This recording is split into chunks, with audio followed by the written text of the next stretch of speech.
સત હરિરામ બાપાની જય.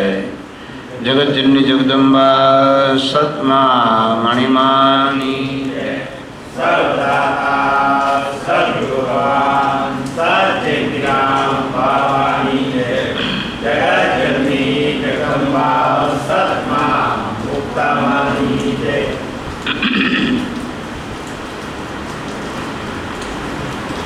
દરેક જીવને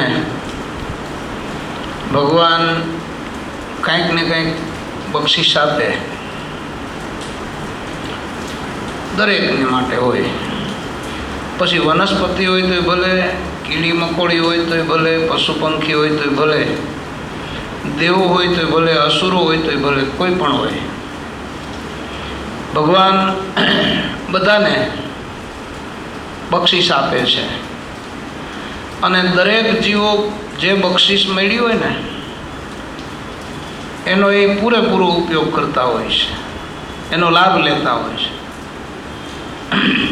ઉપયોગ શબ્દ મને બહુ ગમતો નથી પણ તો બોલું છું. અને જે મનુષ્યને જે આપ્યું છે ને એ એનો લાભ નથી લેતો. આને બંધ કરી દેવું, આ જીવાત આવે છે અંદર.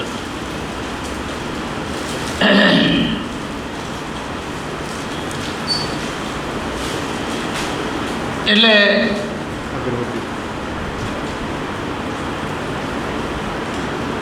એને દાખલા તરીકે જો આપણે સમજવું હોય તો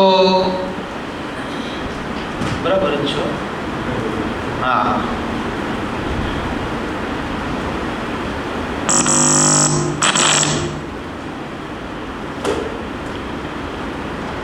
તો દાખલા તરીકે એને જો સમજવું હોય ને તો મધમાખી છે ને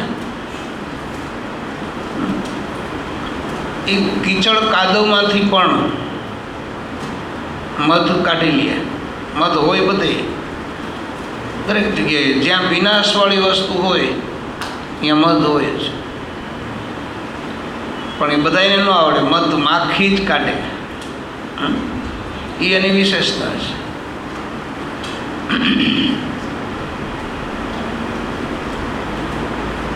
દૂધ છે એ ગાયમાંથી જ નીકળે, એટલે એમાં પશુ બધા આવી જાય, ગાય છે, ભેંસ છે.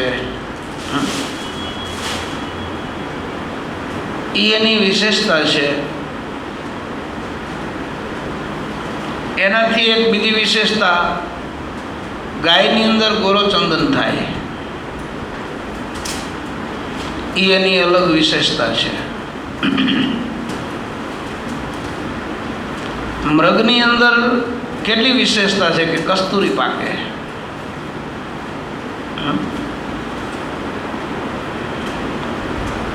દરિયો આખો ખારો દૂધવા જેવો છે પણ એમાંથી મોતી પાકે, એની વિશેષતા છે. બીજી ઘણી બધી વિશેષતાઓ હોય પણ મુખ્ય જે મધમાખી જેમ વિશેષતામાં મધ ભેગું કરે પણ પાછો જે મધ પૂળો બનાવે એ પણ એક એની વિશેષતા છે. એમાં બીજી વિશેષતા એ છે કે મધ પૂળો બનાવે એમાં માખીઓ પોતાના ઈંડા મૂકવા માટેનો એક અલગ પાર્ટ બનાવે અને મધ રાખવા માટે પણ અલગ બનાવે.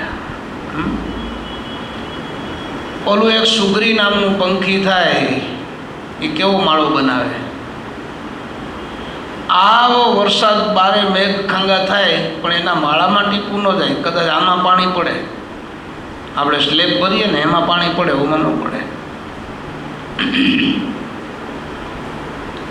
એવી રીતે દરેક જીવોની અંદર વિશેષતા છે, એમ દરેક વનસ્પતિમાં પણ વિશેષતા છે.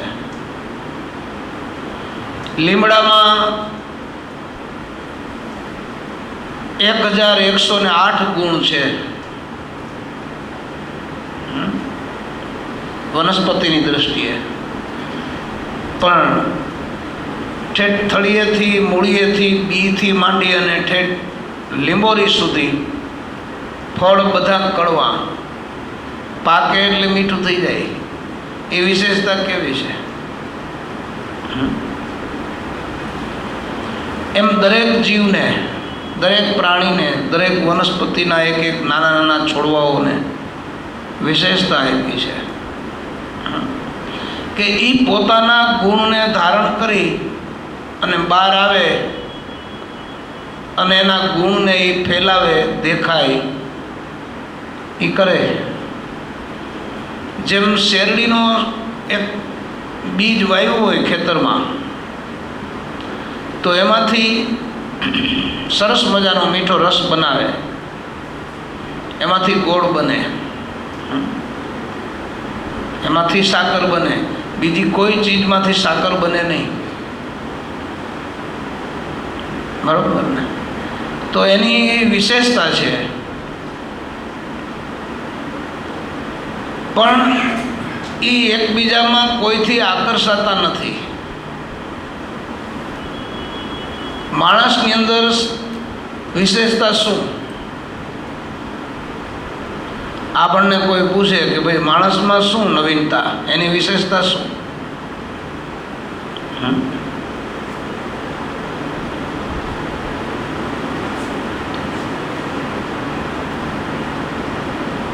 તો ઘડીકમાં જવાબ ન મળે. બુદ્ધિ.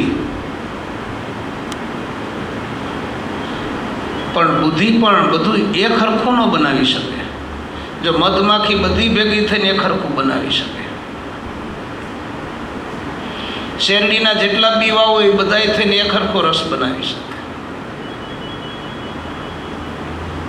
ગાય બધી ભેગી થાય તો એક હરખું દૂધ બનાવી શકે. બરાબર? પણ છતાંય આપણે બુદ્ધિ લેવી હોય તો લઈ શકાય. દૈત્ય, જેને આપણે અસુર કહીએ ને, એમાં પણ ભગવાને વિશેષતા આપી છે. શું? તો કે એ પણ જે વાત લે ને એ વાતમાં પરિપક્વ થાય, છોડે નહીં. આવી ભગવાને બધી વસ્તુને, બધી વ્યક્તિઓને, બધા તત્વોની કાંઈક ને કાંઈક વિશેષતા એમાં મૂકેલી છે.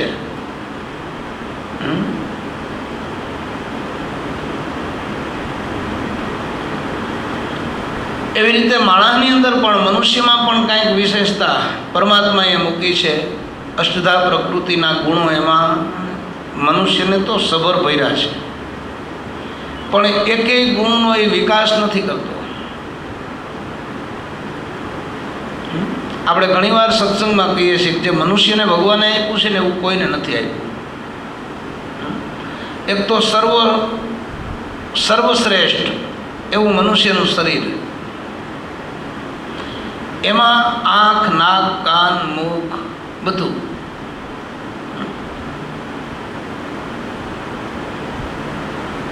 જીભ, હોઠ, દાઢી, વાળ, આ બધું. એમાં 5 ઇન્દ્રિયો જ્ઞાનની, 5 કર્મની, 5 કર્મેન્દ્રિય, 5 જ્ઞાનેન્દ્રિય, 5 પ્રાણ, 5 ઉપપ્રાણ, 5 વિષય, અંતઃકરણની 4 વૃત્તિને અંતઃકરણ એટલે 5 એ. એમ 5 ભૂતનું આ શરીર એટલે 5 તત્વ. 4 પ્રકારની વાણી, 4 પ્રકારની મનની અવસ્થા,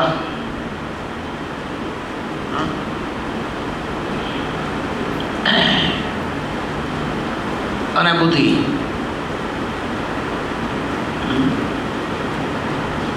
રેગ્યુલર શ્વાસોશ્વાસની ક્રિયા મનુષ્યમાં થાય એવી બીજા પ્રાણીમાં ન થાય. એટલે માણસ છે એ સર્વાંગી છે.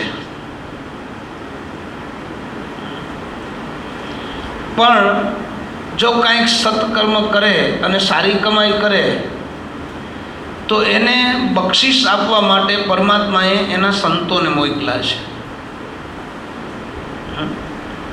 એ એને એકસ્ટ્રા મળે છે. શું? તો કે એને મળે છે કૃપા. એ જે કૃપા છે ને, આપણને જે આ બધું મળ્યું છે ને, એ ભગવાનની કૃપા છે. પણ આપણને જે જીવન મુક્તિ મળે, જે મોક્ષ મળે, આપણા આત્માનું જે દર્શન થાય, એવું કંઈક મળે છે, એને કૃપા કહેવાય છે. એ સદગુરુ પાસેથી મળે છે. એટલે આપણે સદગુરુ કહે એ વ્યવસ્થિત રીતે શ્રદ્ધાપૂર્વક અને વિશ્વાસપૂર્વક એને સમજવું અને સાંભળવું. કેમ કે 100 વર્ષ સુધી આપણે ભજન કરીએ ને, પણ એમાં સમજણ વ્યવસ્થિત સારી હોય તો સારું. નહીંતર ધ્યાનથી, ભજનથી, દાનથી, પુણ્યથી, તપથી બળ મળે, તાકાત મળે, પુષ્ટિ મળે, પણ સમજણ ન મળે. સમજણ માટે સતત સત્સંગ જોઈએ, ગુરુમુખ વાણી. સદગુરુ આપણને સમજણ આપે.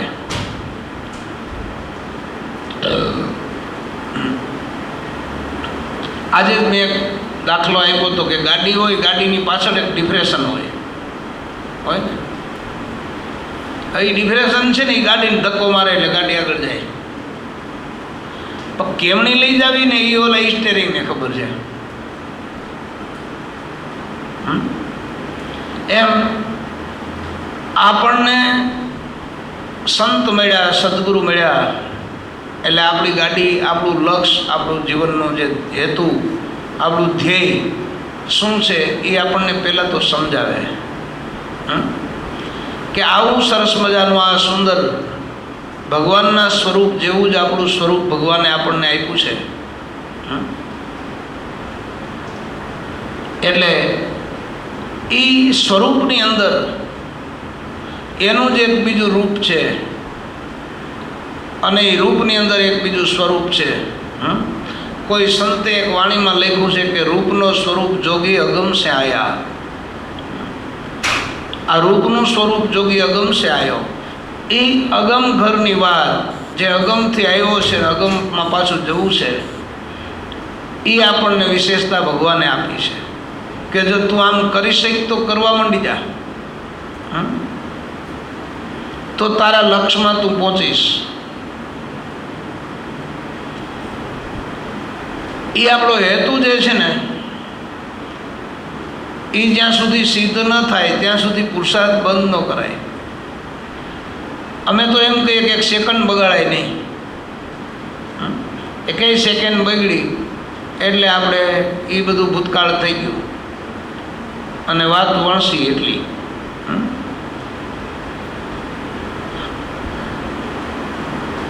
તો આપણી માલિકોર જેમ જમીનમાંથી શેરડી એક રસ ઉત્પન્ન કરે છે, એમ આપણી અંદર સદગુરુએ એક એવું વિજ્ઞાન મૂક્યું છે. એને દાખલા રૂપે સમજવું હોય તો દરિયાઈ પ્રાણી હોય ને, એ દરિયાનું સંશોધન કરવા માટે એ દરિયાઈ પ્રાણીને પકડી અને એની પાછળ એક યંત્ર મૂકી દે, બાંધી દે, પછી પ્રાણીને દરિયામાં છોડી દે. ઓલું યંત્ર બધાય રિપોર્ટ આપ્યા કરે, અહીંયા આ છે, અહીંયા આ છે, અહીંયા આ છે, અહીંયા આ છે. એવી રીતે આપણી અંદર સદગુરુએ મંત્ર મૂક્યો છે અને એ મંત્રથી આ ભવસાગરમાં, આ સંસારી એક સાગર છે, ભવસાગર છે, એ મંત્ર મૂકીને આપણને એમાં મૂકી દીધા. એટલે એનાથી આપણું પોતાનું અને વિશ્વનું સંશોધન થઈ શકે એવું આ નામ અને વચન. એનો આપણે બરોબર વ્યવસ્થિત રીતે સદુપયોગ કરવો જોઈએ. આનાથી મોટો જગતમાં કોઈ મંત્ર નથી. જો આપણા સત્સંગ પ્રવાહના લેખમાં પૂજ્ય બાપાનો જે લેખ છે, હરિરામ બાપાનો, એ વાંચજો. એમાં નામનો મહિમા પણ કર્યો છે બાપાએ, એમાં વચનનો મહિમા પણ કર્યો છે અને એમાં સદગુરુના વચનની શ્રદ્ધા વિશેની વાત પણ કરી છે.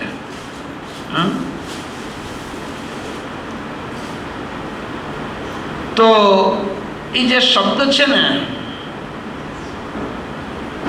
એ શબ્દ વિજ્ઞાન આપણી અંદર ઉતરી જવું જોઈએ.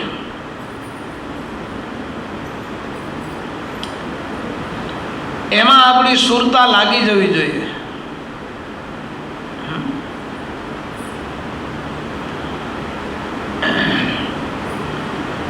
જેમ સાપના મુખમાં મણી છે, સાપની એવી વિશેષતા છે કે એમાં મણી થાય, પણ એમાં વિશેષતા શું? તો કે ક્યારેય આખી જિંદગીમાં કોઈને ડંખ ન માર્યો હોય એવા નાગના મોઢામાં મણી થાય. એ ઝેરમાંથી જ થાય છે, બહારથી ક્યાંય આવતો નથી મણી. એમ આપણને મનથી, વચનથી કે કર્મથી આપણું જે અંદરનું જે સૌંદર્ય છે એને પકડી રાખવું જોઈએ, એને વેરવિખર થવા દેવું જોઈએ નહીં. તો એ પોતે જ જે ચેતન અણુ અણુમાં જે વ્યાપેલું છે, જે બ્રહ્મ, જે આપણો આત્મા, એ પ્રગટ થઈને મણી સ્વરૂપે આપણને દેખાય.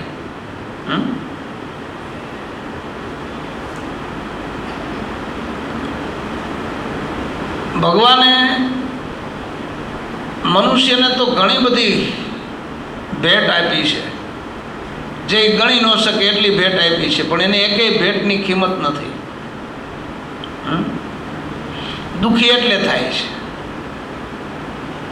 હું તો ઘણી વાર કહું છું કે સદગુરુના, સંતોના તો ગુણ અસંખ્યના પાર હોય છે, પણ છતાંય આપણા જીવ ભાવના હિસાબે આપણને એના એકેય ગુણ ન દેખાય ને તોય ગાવા.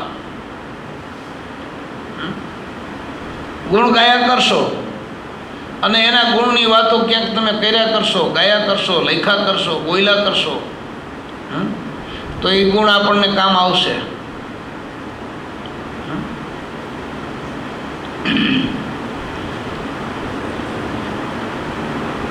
જો સર્વશ્રેષ્ઠ ભેટ આપણને મળી છે વાચા.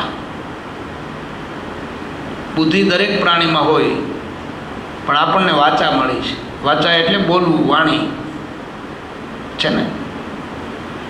બુદ્ધિ છે ને કીડીમાં છે, હાથીમાં પણ છે. એના ગજા પ્રમાણે પણ બુદ્ધિ એને મળી. આપણને ભેટ શું મળી? તો કે વાચા, વાણી. એ કંઈ પ્રાણી ન બોલી શકે, જો આપણે બોલી શકીએ. અને એ બોલે તો એ કોઈ સમજી ન શકે.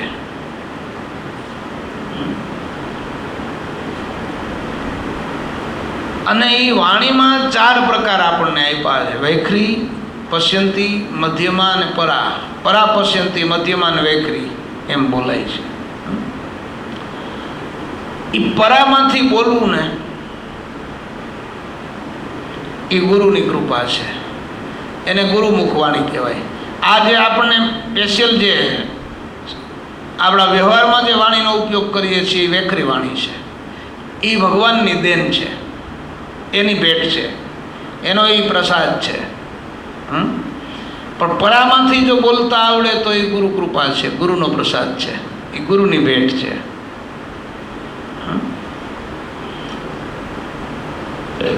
તો આ કેટલી કિંમતી છે.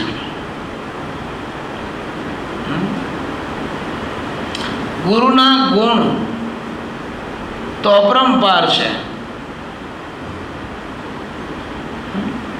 એમાંથી એકાદો ગુણ કદાચ આપણામાં આવી જાય અથવા તો ગાયા કરીએ ને તો એ કામ થઈ જાય.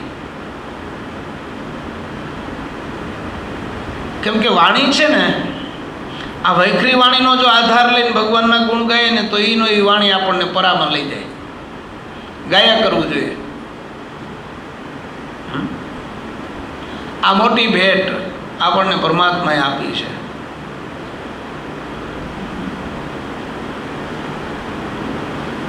પણ માણસ સીધો જ્ઞાનની, ભક્તિની, યોગની ધારામાં વયો જાય. પહેલાં તો દાસાતન પકડવાનું છે. દાસાતન પકડાઈ જાય ને તો અસંખ્ય બક્ષિસ જે સદગુરુની છે એની એક બક્ષિસ નથી, અપાર છે. એ આપણામાં ઉતરે એક પછી એક, એક પછી એક, એક પછી એક, જેને આપણે શક્તિપાત કહીએ.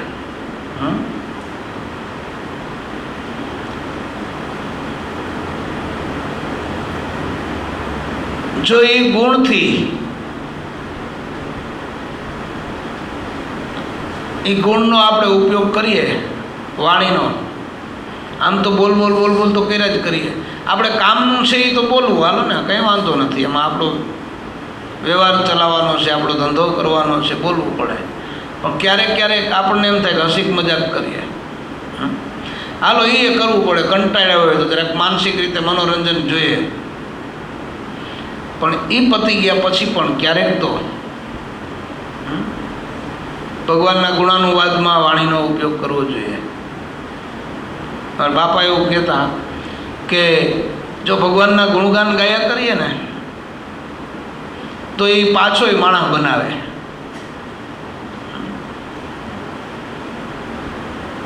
એ પાછો માણસ બનાવે, કેમ કે આણે ગુણગાન ગાયા.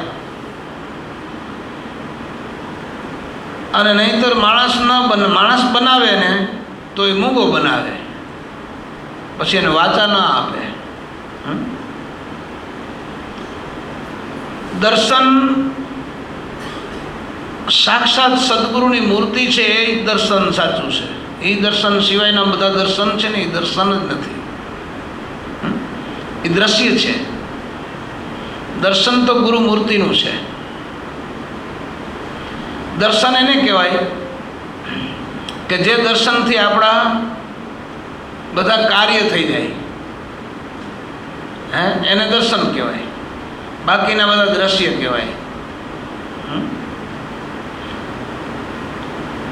એટલે પેલા આપણે જે સામે સદગુરુ મહારાજ બેઠા છે ને બોલે છે એ દર્શન છે. એની જે મૂર્તિ આપણને ધ્યાનમાં અંદર દેખાય છે એ ઝાંખી છે. વૈષ્ણવો જાય ને ઝાંખી કરવા મંદિરે ઠાકોરજીની, ત્યાં આમ ભલે મૂર્તિ ગમે એવડી ભગવાનની બનાવી હોય પણ ત્યાં આવડીક જ મૂર્તિ રાખી હોય, અને વાઘામાં બાઘામાં આમ એવા હેખા રાખ્યા હોય ભગવાનને. પછી વૈષ્ણવ આમ છેટેથી આમ જોવે ઝીણી આંખ કરીને, પછી બહાર નીકળે એટલે ઓલો આવતો એ પૂછે તમને ઝાંખી થઈ ગઈ? તો કે હા. એવી રીતે અંદર જે ગુરુ મૂર્તિ આપણને દેખાય છે એ ઝાંખી છે. પછી આપણા આત્માનું તેજ અને સદગુરુની કૃપાનું તેજ, એ બેનું મિશ્રણ થાય અને એમાંથી તેજ પ્રગટ થાય.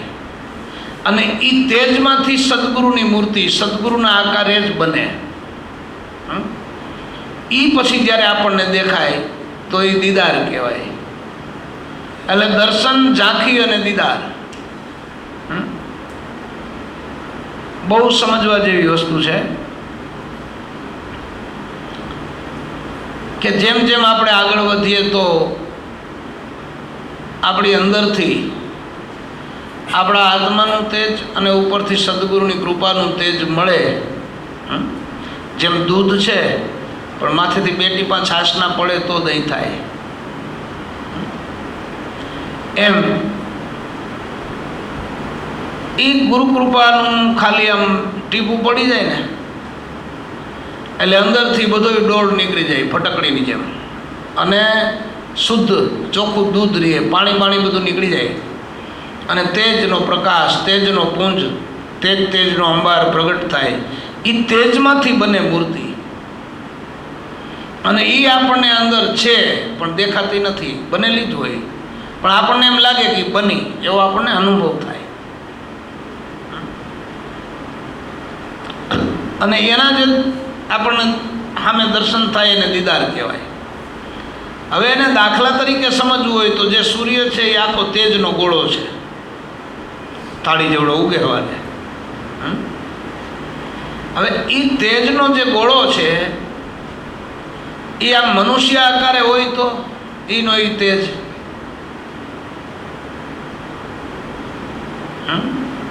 અને એ જ મૂર્તિ મનુષ્યાકારે પછી તેજની મૂર્તિ બોલતી હોય તો,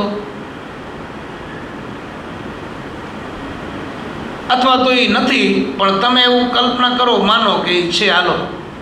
એવી જ રીતે સદગુરુની મૂર્તિ આપણામાં સ્થિર છે. આવા તેજની મૂર્તિ, દિવ્ય મૂર્તિ જેને કહેવાય, જેને દિવ્ય દર્શન આપણે કહીએ,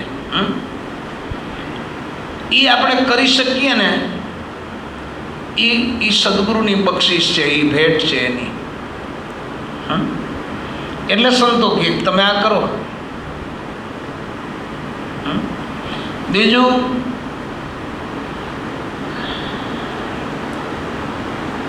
આપણને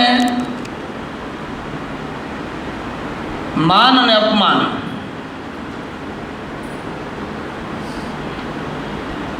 એ કાઢી નાખવા માટેની સમજણ માણસને મળે છે.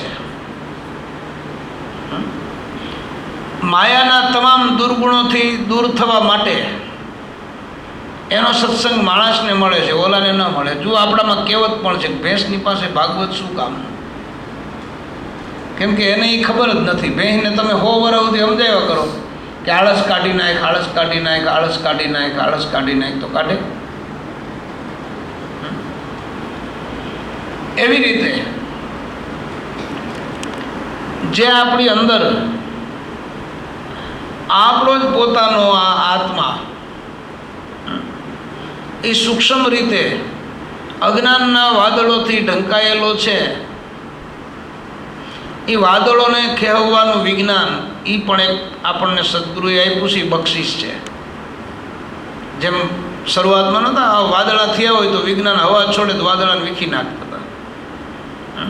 એ તો અમુક અંશમાં, પણ આ તો આખામાં જ તૂટી જાય વાદળ. આવો બોધ છે સદગુરુનો. એનો જો આપણે લાભ લઈએ, એમાં શરત એક છે કે અજ્ઞાની ભલે હોય, નાનો ભલે હોય, ગરીબ હોય, શ્રીમંત હોય, વેપારી હોય, બ્રાહ્મણ, ક્ષત્રિય કે શૂદ્ર કોઈ પણ હોય, એ બધાને એક દ્રષ્ટિથી જોવાના છે બધાયમાં રામરૂપ છે. એટલે એ કબીરને સમજાણું. એટલે કબીર સાહેબ બજારમાં ઊભીને હાથ જોડીને ફરતા હતા. कबीर खड़ा बाजार में सबको लागे पाए, ना जानू किस रूप में नारायण मिल जाए. पाछो एनामां ए विवेक पण होवो जोईए. केवी रीते? तो के बधायमां भगवान तो छे ज. सापमां छे, वीसीमांय छे, हाथीमांय छे, सिंहमांय छे, डेडकामांय छे, माछलीमांय छे, कीड़ीमांय छे, पण एनो विवेक होवो जोईए. सिंहमांय भगवान छे, पण ए भगवान छे एम समजीने पगे लागवा जवाय नहीं. शुं काम? तो ए खाई जाए. पछी ए ज प्रकृतिने वश थई जाए. आपणने आखी प्रकृति साधनने अने साधकने ज्यारे आधीन थई जाए, पछी सिंहने माथे तमे आम हाथ फेरवो ने तोय कंई वांधो नहीं. आ एक छे एम समझवानुं छे. समजीने पछी एक छे एनी साधना करवानी छे. ई समजण आपणने सद्गुरुए आपी छे. ई एक एक्स्ट्रा भेट छे. सिंहमां अने बकरीमां आत्मा एक ज छे. तो भेद केम लागे? तो कि भेद जे देखाय छे ए प्रकृतिनो छे. હવે એ આત્મા એક છે એવું આપણને સદગુરુએ સમજાવ્યું. હવે એ સમજીને પછી આત્મા એક છે એની સાધના કરીને આપણે આપણા આત્માનો સાક્ષાત્કાર કરી લઈએ અને પછી આંખ ખોલીને જુઓ ને તમે તો એ ખરેખર એક દેખાય. પછી સિંહ પાસે જઈને તમે આમ માથે હાથ ફેરવો ને તો એ સિંહે કઈડે નહીં, ખાય નહીં.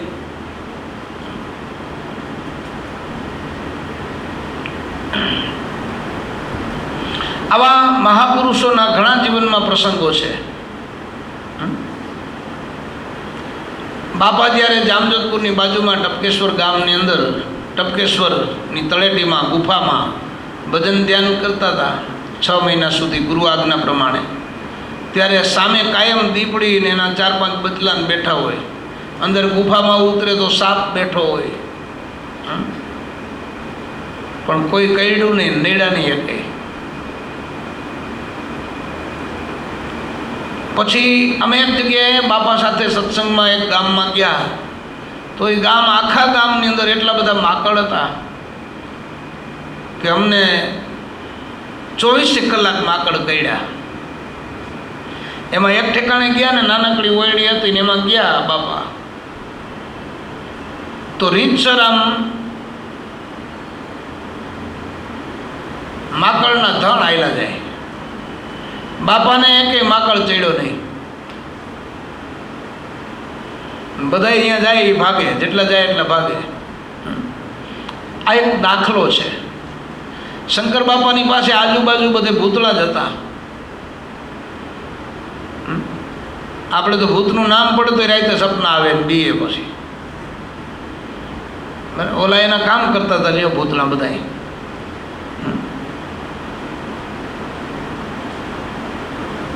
એવી રીતે સદગુરુનો જે સદુપદેશ છે એનો જો આપણે સદુપયોગ કરીએ તો પ્રકૃતિ છે ને એ પણ આપણને મદદ કરે, આપણા સાધનનું પણ રક્ષણ કરે, સાધકનું પણ રક્ષણ કરે, આપણી સાધનાનું પણ રક્ષણ કરે. માટે આવી એક સરસ મજાની ભેટ પરમાત્માએ આપણને આપી છે, એને આપણે સમજી શકતા નથી. કઈ કઈ ભેટ આપી છે? વાચા. ગુણ ગાવાથી શું ફાયદો થાય?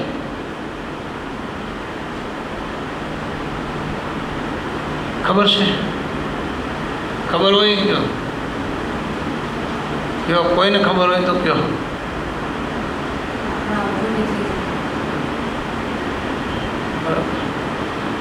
અવગુણ નીકળી જાય એટલે હૃદય શુદ્ધ થઈ જાય. તમે જેટલું બોલો ને, જો વીડામાં કૂવામાં ડોળું પાણી હોય, ઉલેચા કરો તમે, તો અંદરથી બીજું તાજું પાણી આવ્યા કરે, ડોળ નીકળતો જાય ને તાજું પાણી આવતું જાય. ન કરો લો ડોળ કાદવ બધો એમને ભર્યો રહે માલિક. એમ આ વાણીથી જે આપણને વાચા આપી છે એ વાણીથી ગુરુ મહારાજના ગુણગાન ગાયા કરવા, સત્સંગની વાતો કરવી એ પણ ગુણ. ખાલી એવું નહીં કે પેટી તબલા હોય ને રામસાગર હોય ને મંજીરા હોય ને સિતાર હોય ને વાયોલિન હોય ને તો જ ગવાય.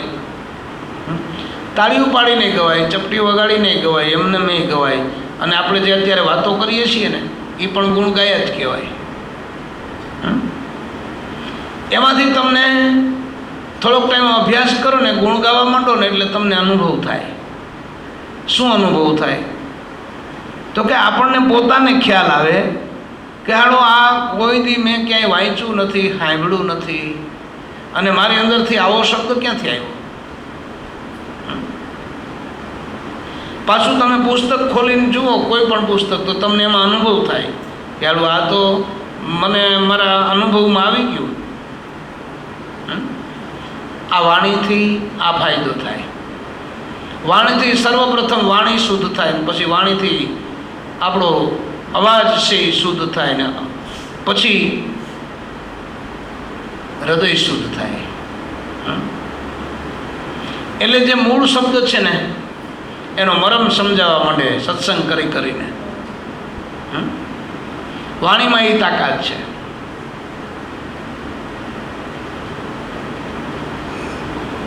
કોઈ સંતની એક કડી મને યાદ આવી ગઈ વૈચમાં.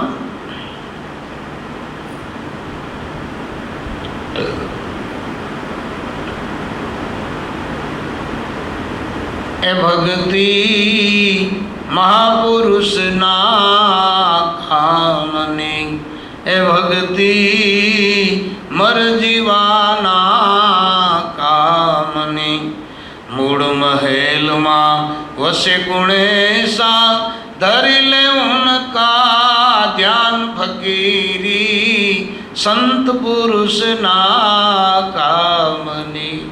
આ મૂળ મહેલ में वसे गुणेशा धरि ले उनका ध्यान फकीरी ए धरि ले उनका ध्यान फकीरी संत पुरुष ना कामनी। એ મૂળ સુધી આપણને જે આપણી માલિકોર ગણપતિનું સ્થાપન છે ત્યાં લઈ જાય. વાણીની એ તાકાત છે. એ વાણીમાંથી એવું સર્જન થાય, તમે જેમ બોલો ને એમ થવા માંડે. ગુણ ગાવામાં ફાયદો એ આપણને ભગવાનની બક્ષિસ છે, એટલે એનો પ્રસાદ છે. એટલે વાણીનો ઉપયોગ માણસ દરેક રીતે કરે છે ને, પણ સંતોએ જુઓ સતત અમુક સંતો તો એવા છે કે ભગવાનના ગુણગાન ગાવા હોય ત્યાં સુધી જ બોલે, બાકી મૌન લઈ લે. વ્યવહારની વાતો વાણીથી કરે જ નહીં. એટલા માટે આ જે વાચા છે, જે વાણી આપણને ભગવાને આપી છે, એ બક્ષિસ છે.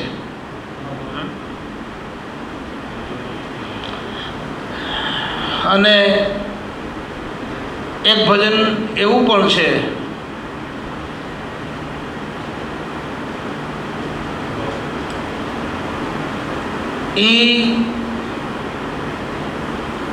એમાં નામનો મહિમા છે.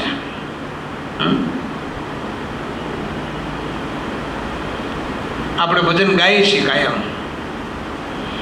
આ નિજ નામનો દીવો વળે જ્ઞાની નર એમાં સુરતા ધરે પ્રકાશ આવે નિજ યંત્રે વિવેકથી વાતું કરે. જો આવ્યું ને, એ બોલ્યા વગરનો રીએ જ નહીં. ગમે એવું તમે મૌન પાડો ને રેવાય જ નહીં. અંદરથી જ હુરાતન સડે શું કરો તમે? આપણને છીંક આવે તો આપણે દબાવી શકીએ છીએ,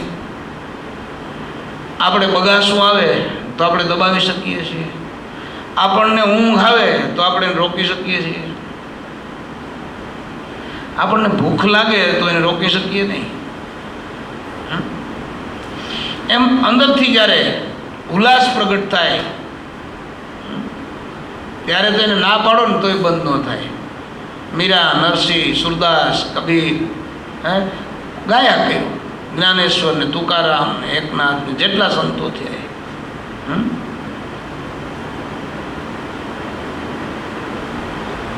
સર્વે અંશમાં નામ તમારું, નામ વિના કોઈ ઠામ નહીં. દલભર દઈમાં જુઓ તપાસી, આ નામ સમોવડ કોઈ નહીં. એ કાયા બ્રહ્માંડમાં જુઓ તપાસી, કાયા કમળ બીજ મણી પડી.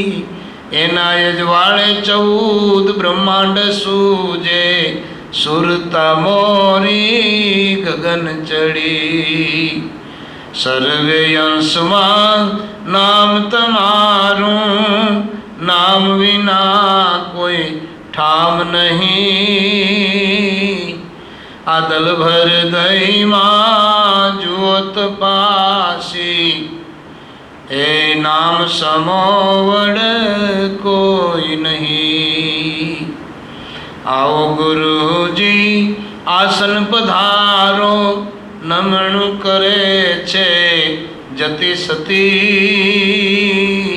ગુરુ પ્રતાપે બોલ્યા સરભંગી, ઘટમાં બોલે બીજો નથી.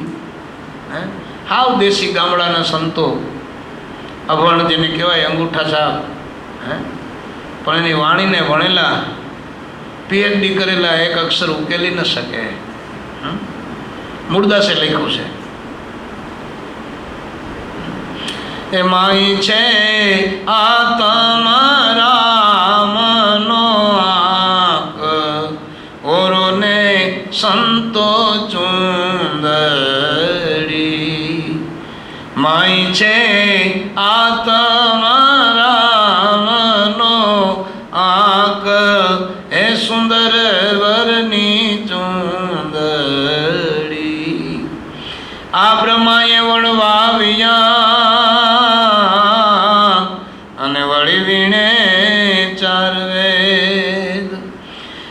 જી બ્રહ્માજીએ વણવાવ્યા અને વીણે ચારવે સનકાદિકે સૂતર કાંતિયા એનો એ વણનારો ચતુર સુજાણ ઓરોને સંતો ચૂંદડી માહી છે આત્મ રામનો આંક એ ઓરોને સંતો ચૂંદડી. સતત આપણને બુદ્ધિ આપી છે તો એનાથી આપણે ગણિત કરીએ છીએ, હિસાબ કરીએ છીએ, બુદ્ધિથી આપણે નિર્ણયો લઈએ છીએ. તો કોક દીક આપણા જીવનનો હિસાબ આપણે કરવો જોઈએ. બુદ્ધિને કહેવાય આના બે આંકડા માઇન્ડ કોક દીક કે આ માલિકો બોલે છે. સતત બુદ્ધિને એમ કહેવાય તું જેનાથી વિચારી રહી છો એ તત્વો ક્યાંથી આવે છે, એવું આપણે બુદ્ધિબેનને કહેવાય.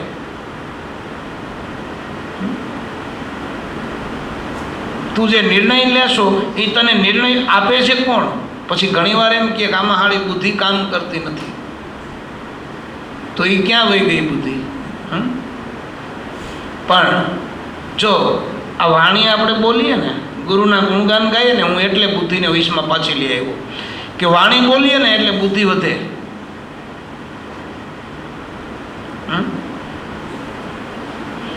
વાણી, સત્સંગ, સંગીત, રાગ અને તાલ એ બધા બુદ્ધિના વર્ધક છે.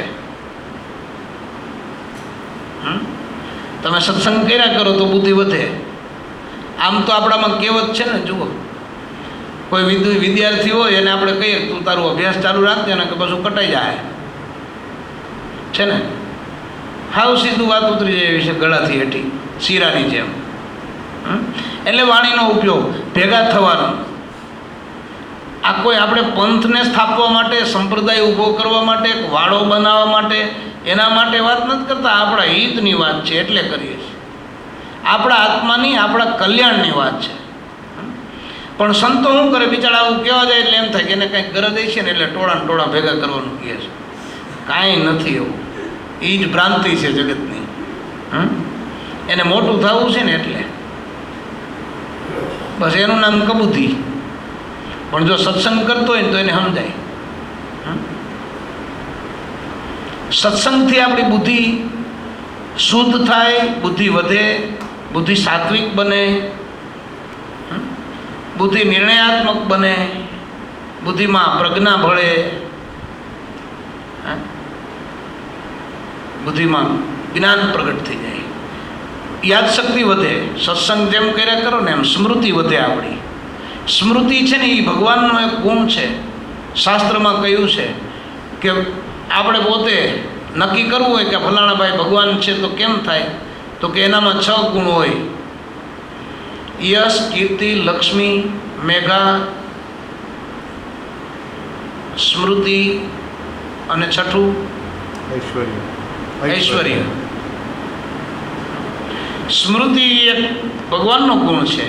પણ આપણે હવે એમ થાય કે ના રે ના, હવે એમાં કાંઈ નહીં, એવું નથી. તો એ સ્મૃતિથી બુદ્ધિ વધે. એ સ્મૃતિથી એક ગુણ ભગવાનનો વધે આપણામાં. સત્સંગથી સ્મૃતિ વધે, સત્સંગથી ઐશ્વર્ય પણ વધે.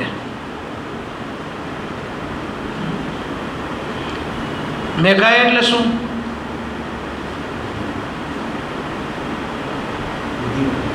બરોબર ને? એ પણ સત્સંગથી વધે. યશ સત્સંગથી વધે. બસ આ 6 ગુણ કેળવો લ્યો. હવે એ 6 ગુણ કેળવવામાં તમને વાર કેટલી લાગે? કેટલાય જમાના વયા જાય. પણ સત્સંગ કરવા માંડો તો 6 ગુણ એની મેળાએ આવે. તો સત્સંગનું બળ કેવું? આ વાચા આપણે કહીએ ને, વાણીનું બળ કેટલું છે એ.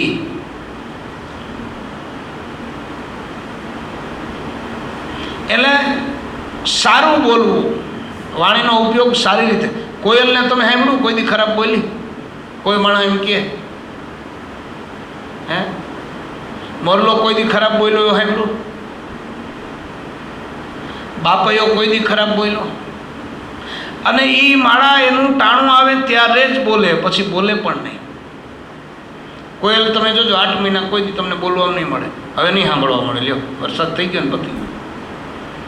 હે, બાપૈયો વરસાદ થઈ ગયો હવે નહીં બોલે.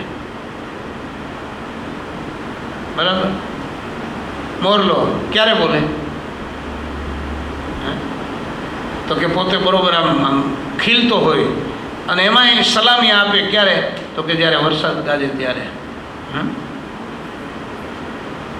એમ આપણે કેમ ન બોલીએ? પશુ પંખી બોલે તો આપણે ગાયો ને પશુ ને પંખી ઢોર બધા આમ વરસાદ વરસતો હોય ને અને વરસાદ ગાજતો હોય ને એ બાજુથી પવન આવતો હોય ને એ પવનની સુગંધ આવે ને તો આમ રૂમાટા ચડી અને રૂમાટા કહે, કૂદકા મારવા માંડે, નાચવા માંડે. તો આપણામાં કેમ શું વાંધો આવે? તો કે આપણામાં વાતું કરીએ છીએ દિલની ને હૃદયની, પણ એ છે નહીં.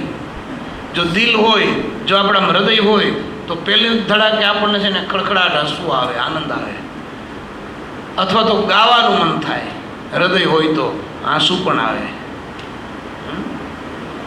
હૃદય હોય તો દયા પણ આવે, હૃદય હોય તો ભાવ પણ આવે. પણ એ જ હૃદયને જો સત્સંગ કરીને શુદ્ધ કરીએ તો આ 6 ગુણ આવે ને 6 ગુણ આવે એટલે ભગવાન તમારામાં આવી ગયા, સમજી લો. એટલે સંતો ભક્તો જ્યારે આપણે ભેગા થઈએ ત્યારે ગુરુનો ભગત છે ને, ગુરુનો બાળક છે ને, એ તો સત્સંગ વિના બીજી વાત કરે જ નહીં. ગંગા સતીએ એમ કીધું ને,